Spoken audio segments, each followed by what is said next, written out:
Dans ce festival de Beyrouth, j'ai rencontré beaucoup d'actrices, ce qui est normal. Ce qui l'est moins, c'est que j'ai rencontré une femme. Autre miracle, cette femme est aussi une actrice. Elle s'appelle Faten Hamama, c'est en Égypte une très grande vedette, sans doute la première. Signalons au passage qu'être vedette en Égypte ne signifie pas automatiquement que l'on pousse des youyous en faisant la danse du ventre. Cela veut dire d'abord que l'on joue la comédie. C'est justement la spécialité de Faten Hamama. Tout l'Orient, à cause de cela, l'adore, pour un peu, on dirait, la vénère.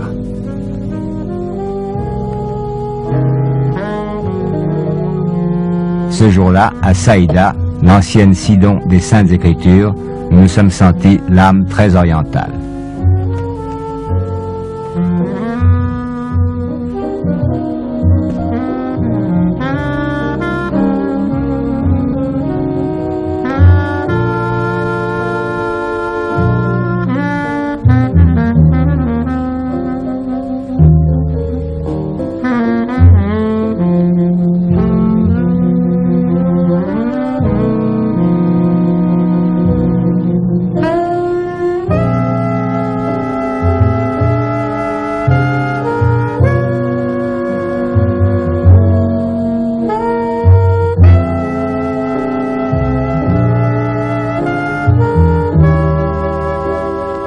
Combien de films avez-vous tourné, Faten Hamama? Plus que 50 films. Vous faites un film tous les 15 jours alors? Non, vous savez, dans le temps, je faisais à peu près entre 10 films et 15 films par an. Mais il y a 2-3 ans que je ne fais plus que 2 ou 3 films parce que c'est très fatigant. Et puis vous avez commencé très jeune quand même, il faut bien le dire. Oui, oui. Je commençais à l'âge de 7 ans. Et c'est ça. Comment vous avez fait un film à 7 ans? Comment est-ce qu'on fait un film? Non, c'est mes parents. C'est mes parents qui m'ont présenté au cinéma. Vous êtes une enfant martyr alors? Et je me rappelle bien que c'était un concours des enfants et ma mère, chaque concours d'enfants, il voulait me mettre dedans. Elle croyait que j'étais jolie. Et chaque fois, je sortais ou la 4e ou la 5e et elle était toujours furieuse, très fâchée. Et une fois, je suis sortie la 3e et il paraît que la photo a plu à un metteur en scène parce que j'avais les larmes aux yeux. Alors, il m'a engagée pour un film tout de suite. Est-ce que ça vous plaisait? Moi, j'aime beaucoup le travail du cinéma. Non, mais à cette époque-là, à 7 ans. Et je me rappelle bien, à partir de l'âge de 4 ans, j'ai joué toute seule dans ma chambre et je crois que mon père adorait le cinéma. Et elle me voyait tout le temps comme actrice. Qu'est-ce qu'il faisait votre père? C'est un professeur de mathématiques. Oui. Vous m'avez dit que vous avez eu un grand drame à 13 ans à propos de la comédie. Oui. Racontez-moi ça. Parce que dans ce temps-là, je ne veux pas dire combien d'années, mais je me rappelle bien que toutes les filles à l'école me disaient « tu es une actrice, tu es une actrice ». Tous les acteurs, dans ce temps-là, ce n'était pas bien d'être acteur en Orient.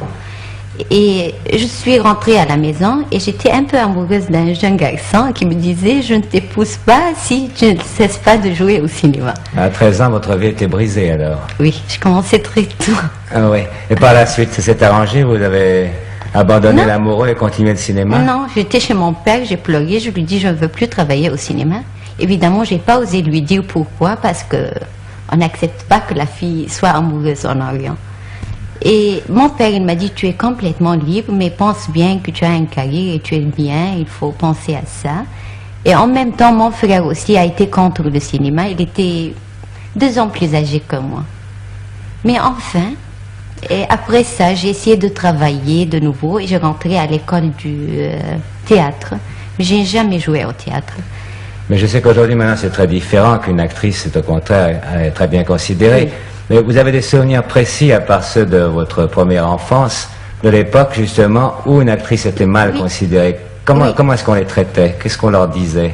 Et je me rappelle bien, à l'école, plusieurs filles me disaient « tu es une actrice », mais d'une façon incroyable.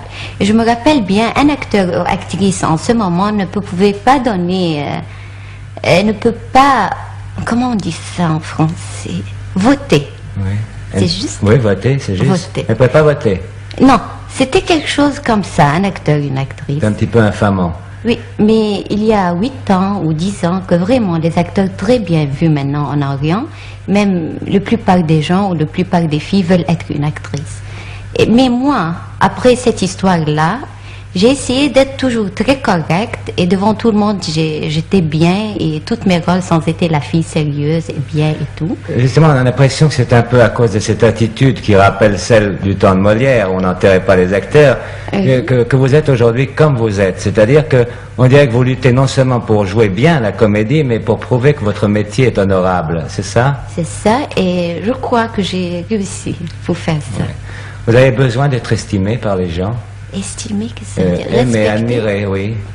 Admirer pour le bon motif. Ça me fait plaisir, je ne peux pas dire que ça me fait pas plaisir, ça me fait un grand plaisir. Si vous sentez que quelqu'un ne vous aime pas, vous retrouvez vos larmes aux yeux qui faisaient quand vous a engagé quand vous aviez 7 ans? Ah non, je ne pleure pas, mais je pleure toute seule.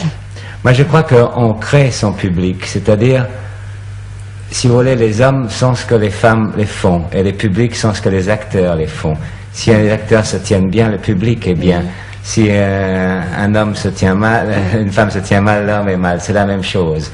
Et vous, votre public, il est très spécial. Et notre public n'aime pas les gens qui ne sont pas droits. Et si un acteur n'est pas bien dans la vie, on ne l'aime pas du tout. Et si une actrice agit bien, on l'aime bien. Comment est-il votre public? Et la vérité, on n'a pas un seul public, on a à peu près 3 genres de public. Un public qui apprécie, comprend les grands films ou les films qui ont des idées, et un public qui aime le mélodrame, et où il faut rire trop ou il faut pleurer trop.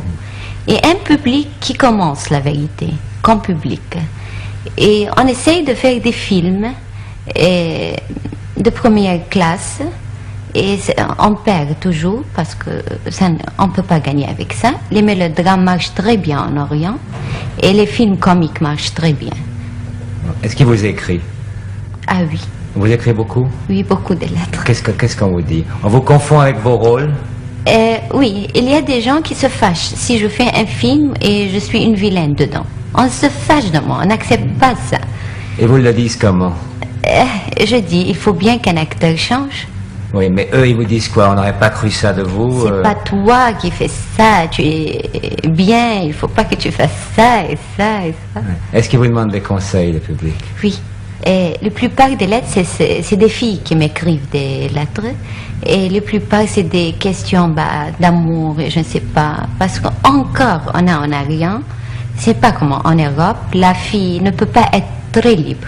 Elle a commencé maintenant à lutter contre les parents, mais quand même, jusqu'à certains moments. Oui, et qu'est-ce que vous leur répondez? Je réponds un peu, je dis qu'il faut se fâcher avec le parent, qu'il faut lutter. Est-ce que vous aimez les gens? Oui, beaucoup. Tous les gens?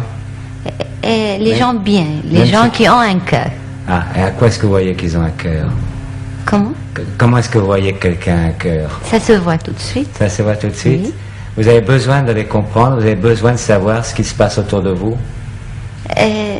Quand j'aime ça, oui, mais parfois non. Je m'échappe un peu. Est-ce que vous lisez les journaux? Oui. Beaucoup de journaux? Beaucoup. La politique aussi? Un peu. Politique internationale? Oui. Vous avez des idées très précises? Oui. Vous avez des grandes passions dans ce domaine? Dans quoi? Dans ce domaine politique. Vous avez des grandes passions, vous vous mettez en colère quand il y a... Non, je ne me mets pas en colère, mais j'aime bien voir tout, lire tout, et oui. Comment je n'arrive pas à expliquer ça. Non, on comprend ça, parce que c'est comme le cœur des gens que vous comprenez, nous on comprend très bien ce que vous dites, même si vous n'exprimez pas. Les propos que vous tenez nous donnent un peu l'impression que vous voulez aller être plus qu'une actrice, que vous essayez de profiter de votre prestige d'actrice pour aller un peu plus loin, pour montrer un certain chemin à des gens, non? Est-ce que vous pensez que vous avez un rôle social, par exemple, à jouer? Et ce film que j'ai donné au festival ici, je crois qu'il a fait quelque chose. Oui. Et je ne comprends pas la question. Je vous demande, est-ce que vous croyez que parce que vous êtes une actrice connue, oui, dans un pays où les idées se sont peut-être développées oui, plus lentement qu'ailleurs, vous devez profiter de cette situation pour dépasser, pour aider les gens. On aide oui, beaucoup. Je peux dire que le cinéma a beaucoup fait. Oui. Et le théâtre chez nous maintenant est très bon, il aide beaucoup. Et la télévision. Est-ce que vous pensez que vous êtes une partie de la révolution égyptienne, par exemple? Je crois, oui. crois, oui. Parce que moi, j'ai souffert beaucoup quand j'étais petite, avant la révolution. Oui. Vous J'ai souffriez trop pourquoi? souffert parce que j'ai senti qu'il y avait trop des choses injustes. Oui. Et vous dites... Et l'acteur et l'art, c'était quelque chose de très pauvre, très mauvais. Mais après ce qui est arrivé, vraiment, on est 1000 fois mieux. Je vais vous poser une dernière question. Est-ce que vous auriez accepté cette interview si la France était encore en guerre avec l'Algérie? Je ne sais pas. Mais si vous allez me demander mon opinion, j'allais le dire contre la France pendant l'Algérie. Mais je savais bien qu'il y avait plein de Français qui ne voulaient pas cette histoire du tout. Et je suis très heureuse que maintenant tout va bien. On n'est plus fâchés alors? Non, On n'est plus du fâchés? tout. Non. Non.